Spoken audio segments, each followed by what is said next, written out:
Azakazaka fiarakodia dia ho tanterahana ny 5 ho avy izao ny dingana enina farany amin'ny fiadinan'ny tompon-daka Madagasikara eo amin'izay taranja azakazaka fiarakodia izay zareo klubany Azatanamo no miandraikitra izany fananana izany. Raikitra ny 5 sy 9 ary 17 Desambra 17 sy 2 ho avy izao amin'izay ny fananana azakazaka fiarakodia ny menany anarana hoe Ralisel Orange izay karakarain'ny klub Azatana.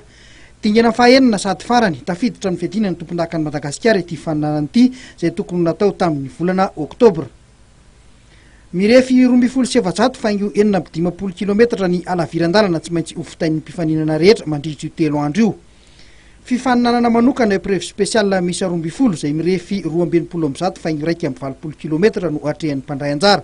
Hanana lanja na coefficient 1,4 ny faninanana. Araka ny nambarina Andriamatoa Johnny Randrianar John na tompona andraikitra ara-teknika eo anivon'ny klub Azatana dia nasipanivanana ny lalana no isika efa tafiditra ao anatin'ny fotoam-pahavaratra. Le fiovana zany raha ohatra ka raisina amin'ny grille horaire efa teo aloha raha ohatra ka hoe le tamin'ny Oktobra tamin'iny nisy tsefa dia le tsefa zany nofana satria rehefa nijerena le lalana tany misy lalana tena simba be misy izy tratran'le orana dia iny zany najanona le tsefa na teo aloha izy zany tokony misy tsefa indroa fa le tsefa anankiroa zany najanona dia nisoloina amin'le mampitombosoa indroa mampitombosoa zany le anjevao zany mandoboka zay miova ny ary amin'ny atsinanana ny aty andrefana moa zany dia tena niraisina le lalan'ny rim teo daholo mihitsiny zay tamin'ny initiale le tokony atao tamin'ny Oktobra izy tsy nisy an'iny aty andrefana iny mihitsy fa niraisina zany izy satria hita le lalana fa tsara jerena inkoly izy mifanaraka tsara amin'le hoe Tour de Tana izay misy ny atsinanana misy ny andrefana mandala topovoany dia tena manodidina Antananarivo le 6e manche ny championnat de Madagasikara ny Ralisel Elite amin'ity. Mahakasika ny olana an'iseo teo amin'ny famoahana ny vokatra farany teo tamin'ny RIM dia nitondra fanazavana ny filohan'ny fédération Andriamatoa Jimira Kotofiringa. Aloha mafisina kely aloha fa ny zavatra niseho tao amin'ny rallye international de Madagasikara io zavatra ataoko hoe vokatra normal le izy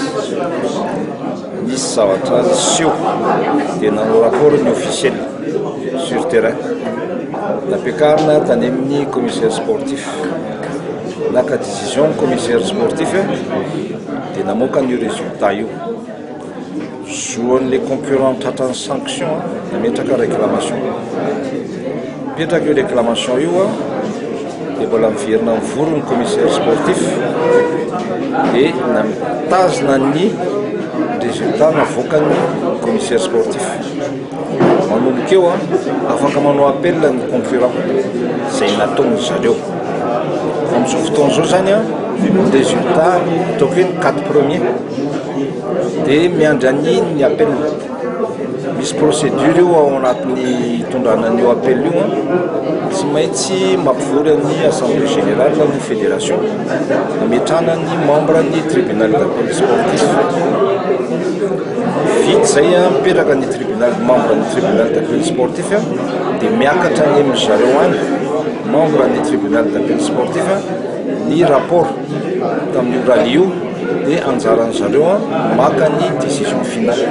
zay ny fipetrakin'izy hatreto aloha zany mbola tsy voaconvoqué ny assemblée générale fa amin'ity herinandro ity voarain'ny président de club tsirairay ny convocation